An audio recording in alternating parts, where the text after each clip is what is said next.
So here I come, making up for my neglect of putting out a bunch of Halloween reviews in the event of my move.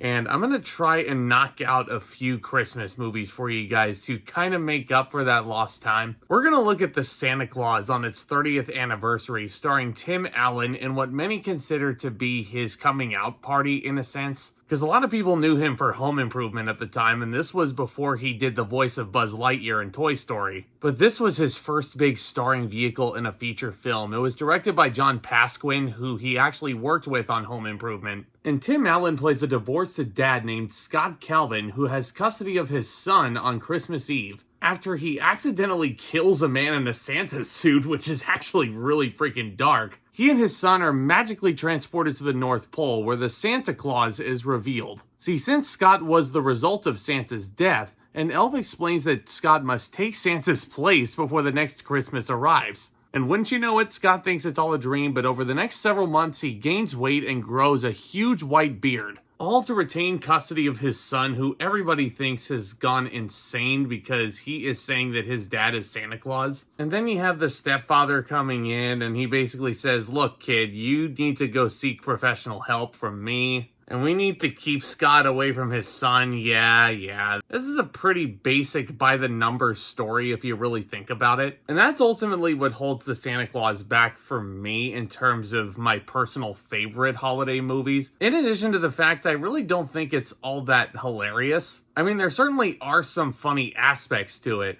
but it feels to me like The Santa Claus is more centered around being a whimsical, fantastical family adventure more so than a comedy. And I think when The Santa Claus is presenting all of the fanciful elements that it has, I think that's where it most succeeds. And I can certainly see why people would turn this on every single year. I can see why this movie and this whole franchise has a following. Even though it was never for me growing up, and I never grew up with the Santa Claus movies, I can certainly see why people love them. And I think a big reason for that is Tim Allen. This was a big proving ground performance for him. Because again, there were a lot of non-believers, no pun intended. Not everybody thought that Tim Allen could pull off a star vehicle like this. And unlike his character on Home Improvement, which I know we all meme the hell out of these days with that famous grunt, he's actually pretty subdued and straightforward here. And I really respect his commitment to the bit, because yes, this storyline is as outlandish as it sounds. And you remember how I said that the Santa Claus really wasn't all that hilarious? I actually do think, comedically speaking, the Santa Claus succeeds the most once Scott starts to gain weight and once he starts to grow his hair out. It's stuff I've seen in a lot of family-friendly comedies growing up, where he tries to shave off his beard in pure denial, but out of pure magic, the beard just grows back. And no matter how much weight he tries to lose, he cannot help but shake the diet of cookies and milk, and he just keeps getting more stout by the day. There's some really fun gimmick work going on here, I'll tell you that much. And the movie does have some pretty basic messaging towards it. You know the lesson within the first 10 minutes or so, and yet they kind of still keep hammering it in. And that's not really what I'm gonna knock the Santa Claus for.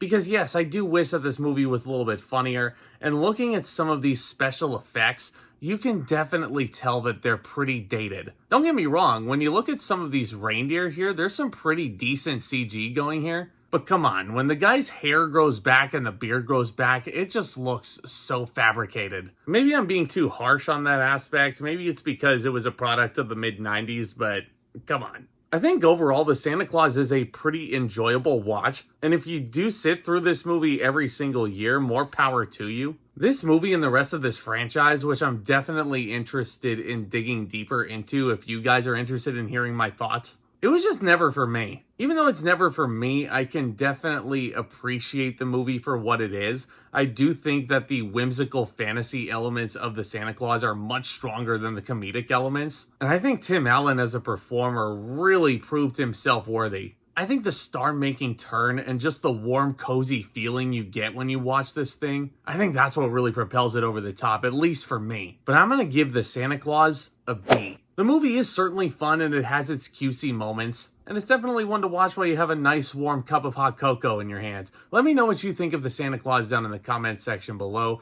Do you guys watch this movie every year? What are some of your favorite holiday movies? No shortage of topics that we can discuss over here as we wrap up a very eventful 2024. So do consider hitting that subscribe button and tap on that thumbs up as well. Loads of big changes coming to my content as we get into the new year. And I can't wait to reveal what those plans are with you guys. Y'all are the best. Thank you so much again for tuning in. And with all that being said, Back Talk, commence.